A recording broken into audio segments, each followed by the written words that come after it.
इस मौके से फ़ायदा उठाते हुए आपको इतला कर दूँ, खातून अव्वल बेगम समीना अलवी साहिबा भी गैलरी पे तशरीफ़ फरमाएँ और आज के इजलास की कार्रवाई में शरीक हैं जी।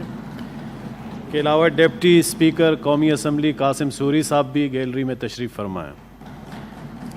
And I especially welcome and thank the Excellencies, the Ambassador of Islamic Republic of Afghanistan, Republic of Italy, Kingdom of Jordan, Syrian Arab Republic, Lebanon, Republic of Turkey, Romania, Portugal, Bosnia, Republic of Indonesia, Islamic Republic of Iran, State of Qatar, Republic of Poland, Azerbaijan, Greece, Republic of Maldives, Czech Republic, Republic of Sudan, Republic of Iraq, Federal Republic of Germany, People's Republic of China, Switzerland, Arab Republic of Egypt, Nepal, Kingdom of Spain, Republic of Hungary, and the High Commissioners of South Africa and Sri Lanka who are present in the galleries to witness today's special session of the Senate of Pakistan on Kashmir issue. I will now request Makhdoom Shah Mehmood Qureshi, Minister for Foreign Affairs, to please move the resolution. Mr. Chairman, before I move the resolution, I would like to thank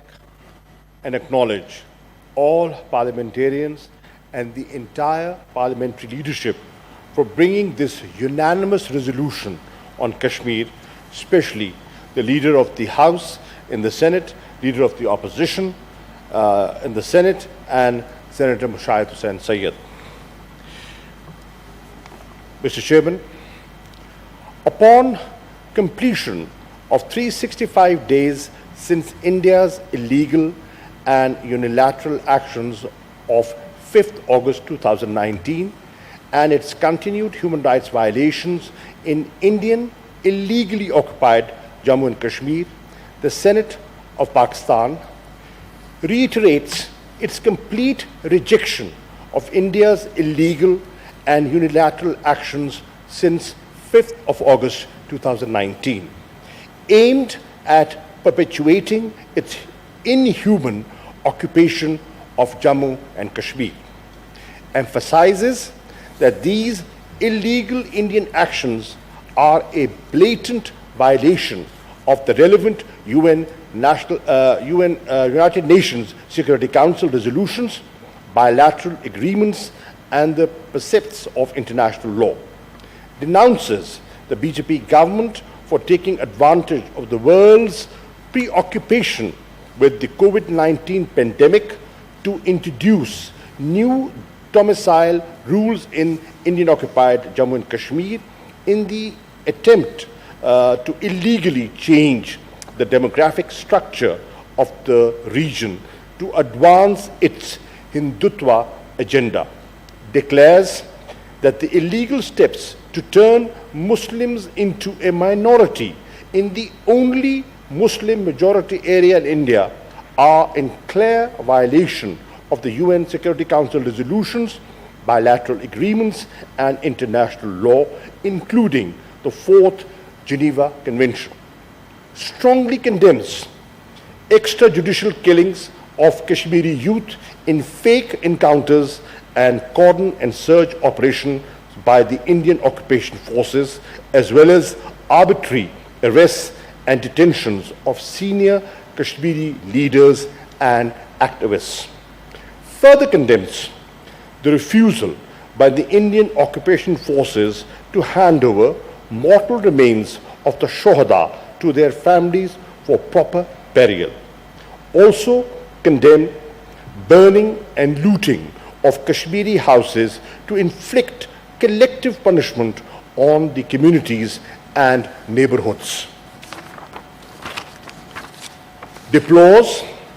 the Indian occupation forces have partially or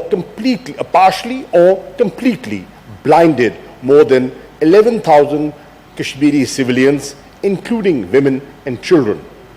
through the deliberate use of pellet guns, shots which represent a grave violation of international law and fundamental human rights.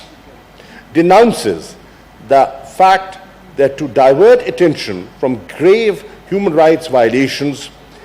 in Indian-occupied Jammu and Kashmir, the Indian occupation forces along the line of control and the working boundary have been continuously targeting civilian populated areas with artillery fire, heavy caliber mortars and automatic weapons, committing more than 1,800 ceasefire violations this year alone, resulting in 14 shahadats and serious injuries to 139 innocent civilians. Appreciates strong statements of support on the Jammu and Kashmir dispute from world leaders, reaffirming the disputed nature of Jammu and Kashmir, as well as the international community, in particular the United Nations' responsibility in seeking a resolution of the Jammu and Kashmir dispute in accordance with the relevant UN Security Council resolutions. Commence the 3 discussions on the Jammu and Kashmir dispute in the UN Security Council after a gap of more than 55 years.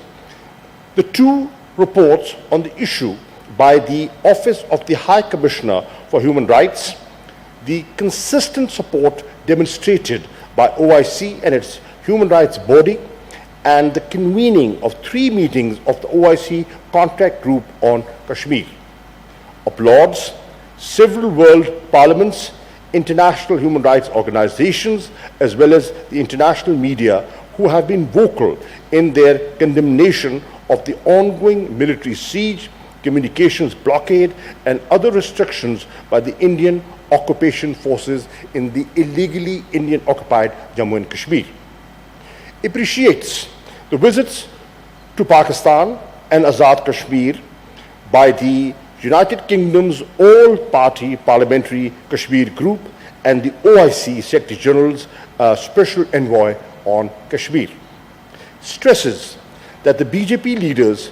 threatening statements and belligerent rhetoric, as well as irresponsible and aggressive Indian actions, pose a grave threat to peace, security, and stability in South Asia.